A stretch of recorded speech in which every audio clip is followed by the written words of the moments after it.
Hello, and thanks for your interest in the SURF method. It's a four-step framework that's deeply rooted in consumer psychology, and its one main goal is to help you increase the performance of your sales.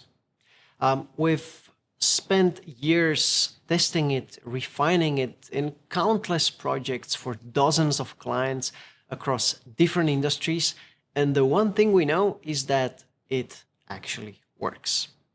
This method is built around three critical mistakes that even seasoned salespeople very often make, and it provides a very simple solution on how to overcome those mistakes and in turn make your sales and your communication efforts much more effective. So let's break it into those three critical mistakes, and then we'll put it all together into the SURF method.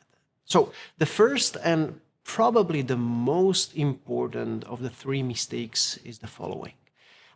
When you try to persuade someone, very often the question you ask yourself is, how can I motivate this person? Well, what's wrong with this question? What's wrong is that more often than not, when customers don't do what you want them to do, the problem is not really a lack of motivation, but the problem are some psychological barriers that stand in the way.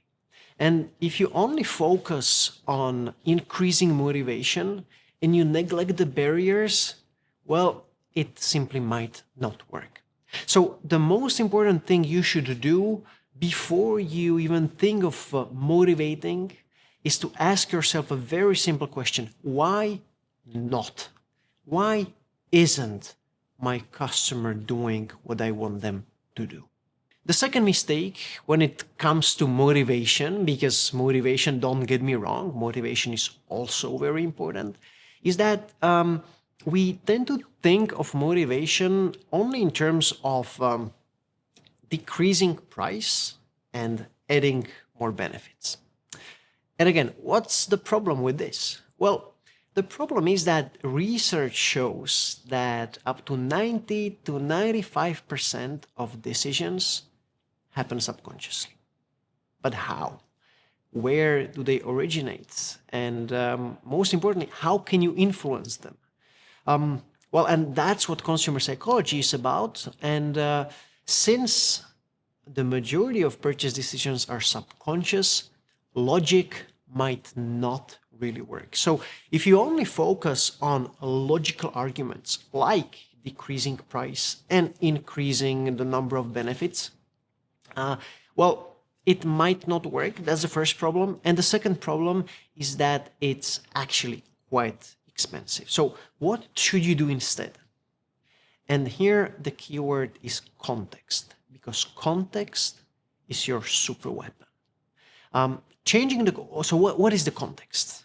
Because changing context is super simple, because context are the words that you use. It's the order in which you give information. It might be the question that you ask. And knowing what to say and how to say it is just so much easier, simpler, cheaper, and very often much more effective. So the second mistake is focusing overly on logical arguments and logical benefits in your efforts to increase motivation and neglecting the power of context. When it comes to the third mistake, I'll use a golf metaphor to illustrate it. Imagine you want to improve your golf swing, so you hire a trainer. Very likely, if he's any good, he won't just come in and tell you right away to hit harder or come up with a magic bullet solution. No, they will first observe you, then break down your swing into different stages, and then tell you exactly what you should do in each stage of the golf swing. So, for instance, in the stage setup, they might tell you to bend your knees a little bit more, to keep your back straight. They might tell you how exactly to grip the club. It makes all the sense in the world, doesn't it? But now when it comes to customer interactions, be it a phone call, a face-to-face meeting, a direct email, a landing page, we should do the same thing. We should also split this interaction into 4 to 6 stages, or we call it key moments. And for each of those key moments, like in a golf swing, we should define exactly what we want the customer to do and how we want the customer to feel. And so where's this mistake? Well, this mistake is that we don't do it. And we have the tendency to jump right to solutions. Whenever something is not performing, I have a ton of solutions I want to implement right away. But if you're coming up with solutions, but you don't really know what you're trying to solve, that's a problem. Because you can only change 2 things. You can only change how your customers feel and what your customers do. And if you haven't really defined how you want them to feel and what you want them to do, your solutions won't be effective.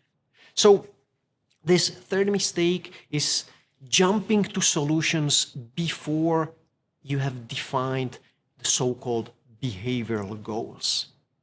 Let's now put it all together. So the SERVE method stands for S, set behavioral goals, U, uncover the barriers, R, remove the barriers, and F, focus on motivation.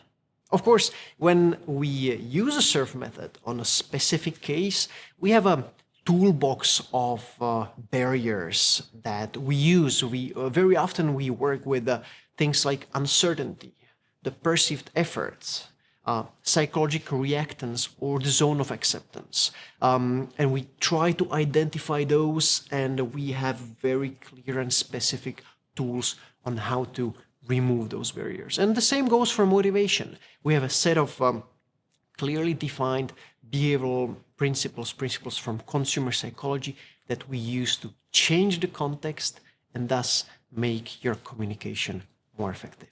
So this is it. This is the SERVE method.